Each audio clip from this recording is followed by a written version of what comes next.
ሲባል እንደው እንዲያስቀምጡት አይገኝም። አሁን አሊ እንደዚህ ይቀየራል፣ እንደዚህ ሰዓዳን ያረጋታል ብሎ ያሰበ ሰው ነበረ? በጣም ነው የሚገርመው። አሰላሙ አሌይኩም ረህመቱላሂ ወበረካቱ። የተከበራችሁ የሙ አቡበከር ቻናል ተከታታዮች ውድ እህት ወንድሞቼ እንዴት ናችሁ? ሰላም ናችሁ? ለኛ በያላችሁበት ሰላማችሁ ይብዛ። ሀገራችንን ፈጣሪ ሰላም ያርግልን እና ውድ እህቶቼ በጣም ነው የሚገርመውና የሰዓዳና የአሊ ነገር እኔ እርግጥ እውነትም ነው ውሸትም ነው ለማለት እየከበደኝ ነው። ግን ደግሞ ሰዓዳ ከምትናገረው ከምታሳየው ነገር ብዙ ነገሩ እውነት ይመስላል ማለት ነውና ግን አሊ አሁን ይሄን ነገር ያረጋል ብሎ ያሰበ ሰው ነበረ? ሰዓዳ ለቤቷ ያላት ነገር ለትዳሯ ያላት ነገር ሁላችንም እንደምናየውና እዚህ ቪዲዮ ላይ ገብታችሁ ቪዲዮውን ብታዩት ቤቱ ተጸርቶ ያቅም ቆሻሻው እንደዚህ ምናምን እያለ ሁላ ነው እንትን ማህና አንቺ ማን ስለሆንሽ ነው ምናምን በጣም ነው ብዙ ነገር የሚናገረው በጣም ማለት ነው። እሱም ወንድ ሆኖ ማለት ነው ይሄ ሁርምባጥ እና ሰዓዳ ደግሞ ሀቂቃ አንዳንድ ጊዜ ሴቶች ማለት ነው ብዙ ጊዜ ትዳራችን ጥሎ መሄድ ያስፈራናል። እውነት ለመናገር ለምን እንደው ባላቅም ሴት ልጅ ካገባ በቃ ቤቴ ቤቴ ቤቴ ነው የምንለውና አንዳንድ ጊዜ ደግሞ ከራስ በላይ ሰማ የሚባል ነገር አለና እንደዚህ እውነት እንደዚህ ሰዓድ እያደረገች ከሆነ ልጆቹ ምንም አይሆኑም። ምንም የሚሆኑ ነገር የለም፣ አባታቸው ነው።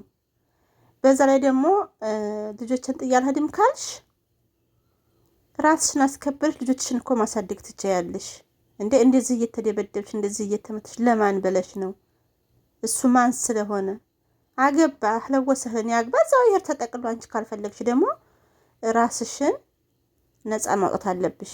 እንደዚህ እየተመታሽ እንደዚህ እየተረገጥሽ እንደዚህ ተጨኮሽ ሁነታ ሆነ እግርሽን እንደዚህ መቶች ከሆነ እኔ እንጃ ሀቂቃ እንደው ይሄ ነገር መጨረሻውን አይቼ ነው ያልኩት። ፕራንክ ነው እንዳትይን መጨረሻና እንጂ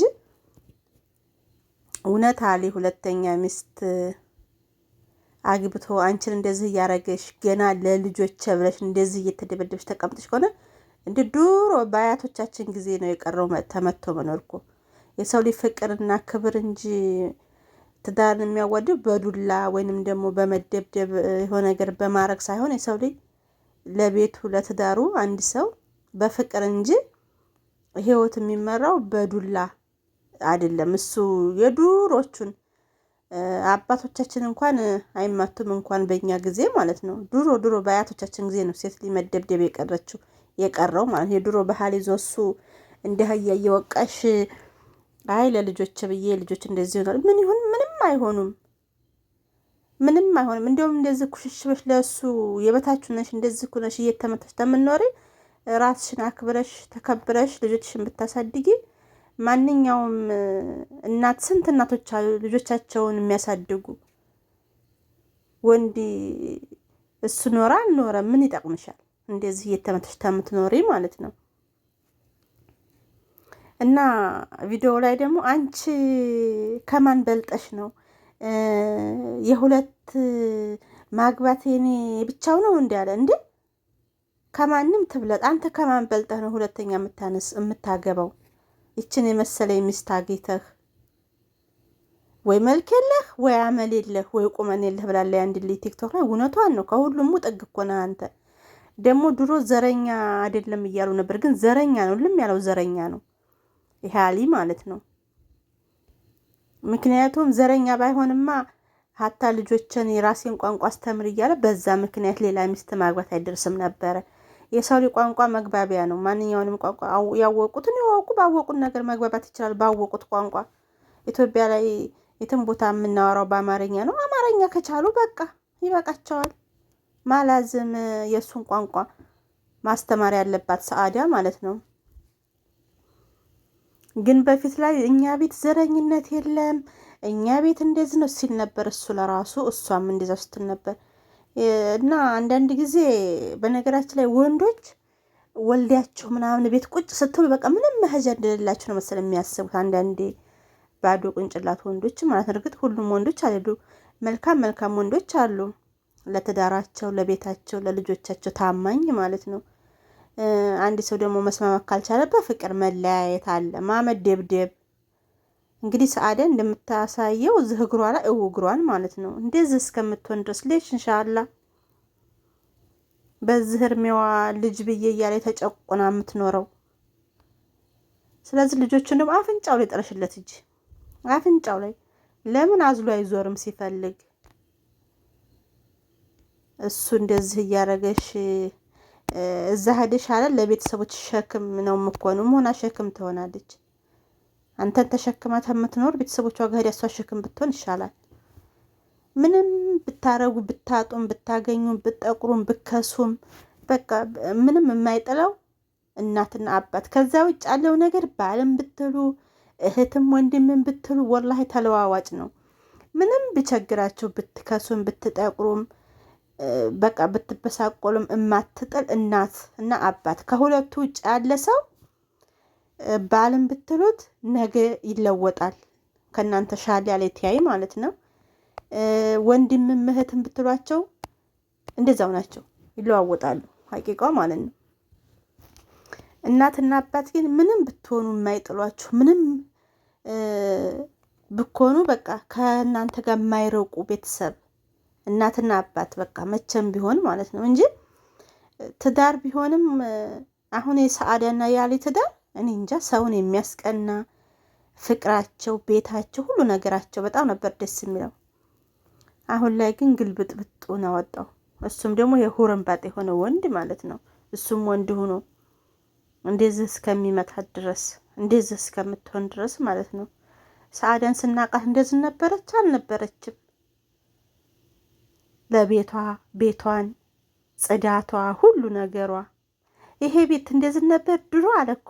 ይሄ ቤት እንደዚህ ነበር ድሮ ጽዳት ታጸዳሹ ስንት። አሁን ሰአዳን በጽዳት ይወቅሳል። እኛ እንኳን የምንከታተላት ልጆች 10 የቤቷን ስትጠርግ ስታጣያጢስ ምን ስትወላወል እንድታይልሽ ነው ወይ ቤትሽ ሁሉ ኮሜንት ላይ የሚሏት ነበሩ። ለቤቷ ያላት ንጽህና ያላት በጣም ጎበዝ ናት። ለማንኛውም ሴት ምሳሌ የምትሆን ናት። ግን በእጅ ያዙት ወርቅ እንደምንድን ይቆጠራል ይባላል። እና አንዳንድ ጊዜ አብራችሁ ስትኖሩ ወይንም ደግሞ ቤቴ ብላችሁ የበታችነት እንደዚህ ለቤታችሁ ጎንበስ ስትሰሩ የበታች ያረጓቸዋል አንዳንድ ወንዶች ማለት ነው። ያኔ ለቤቴ ብላ ነው ለትዳሬ ብላ ነው አይሉም። ለምን? አስተሳሰባቸው ኋላ ቀር ስለሆነ ማለት ነው። የድሮውን ስለሚያስቡ እና በጣም ነው የሚገርመው። አሊ ባለፈው ለራሱ ምግብ አቅርባለት የጥጋቡ ጥጋው ማለት ነው። ማንም ሙት እንደዛ ምግቡን ብድግ አድርጎን እየደፋው ማለት ነው። መቼም እኔ ፕራንክ ቢሆን ይሄ ነገር በጣም ነው የሚያናድደኝ። ምክንያቱም ፕራንክ ቢሆን ጠባቸው ሳይሆን የሚያናድደኝ አትራጎቱ፣ እሱ የሚያደርገው ነገር ምናምን ሀረካቱ በጣም ነው የሚያስጠላው ያሊ ማለት ነው። ለምን ታላችሁኝ? አሁን ባለፈው ምግብ አቅርባለት አቀረበችለትና ብላ ስትለው ነይ ወጥ አድርጊ አላት። ወጡን አርግና ብላ ስትለው ነይ ብሎ ትሪውን ብድግ አድርጎ ነው ባፉ የደፋው እንጀራውን ማለት ነው። እንግዲህ ቻን ፕራንክ ነው ማለት በጣም ነው የሚያስጠላው። ለምን እንደዚህ እያጠገበህ እኮ እሱን አፍንጫ ውስጥ ከሚገለበት ትበላለህ። እሷ እየለፋች በዛም በዚህም አንተ ትበላለህ፣ ጠገብክ ማለት ነው። እምብርት ተገለበጠ። መጨረሻ የበሰለ ምግብ እያነሳ ትደፋለህ፣ ሴት ትደባደባለህ፣ ምን ትላለህ፣ እንደፈለግኩንክ ማለት ነው። እና ሀቂቃ አሊ ወደ ራስ ተመለስ። ካገባህም አግባ በስነ ስርዓቱ። ሚስትህን እንደዚህ እያረክ ሳይሆን አይ እኔ ማግባት እፈልጋለሁ ሁለተኛ በቃ አርፈሽ ተቀመጭ፣ አንቺ ሚስቴ ነች፣ ትዳሬ ነው፣ ቤቴ ነው ብለህ ሰአዳ እንደፈለገ የቤቷ ተቀመጥ። አንተ ምዘችኛቱ ሚስት ጋር መሄድ ሁለተኛ ካማራህ ማ እየተደባደብክ ስፈልግ እየሄድክ ስፈልግ እየመጣህ ሴት መደባደብ እንደ ሴት ላይ እጅ ማንሳት ሙያ ነው እንዴ? ሙያ አይደለም። ስለዚህ ሰአዳ ራስሽን ብታስከብር ይሻልሻል። አንድ ቀን እንደዚህ እግርሽን እንደመተሽ አይንሽን ቢልሽ ወይ አፍንጫሽን ብልሽ ይገለግልሻል። ለምን ሰውየው ጠግቧል፣ ታቅሙ በላይ ጠግቧል ማለት ነው። ውጥር ውጥር ብሏል። ይሄን የወጠረውን ሩዝም ሆነ ምን የሚያጠፋልስ ቢያገኝ ጥሩ ነበር። ይሄ ሁርምባጥ እና ውድ እህቶቼ በጣም ስለተናደድኩ ነው ያሊ ነገር በጣም ነው ያናደደ። ሰዓዳ እንዲያርጉ ስለመታት እንግዲህ ምን ትላላችሁ ሌሎቻችሁም? ሁላችሁም እላችኋለሁኝ። በላይቭ ቪዲዮ እስከምንገናኝ ወሰላሙ አለይኩም ወራህመቱላሂ ወበረካቱ።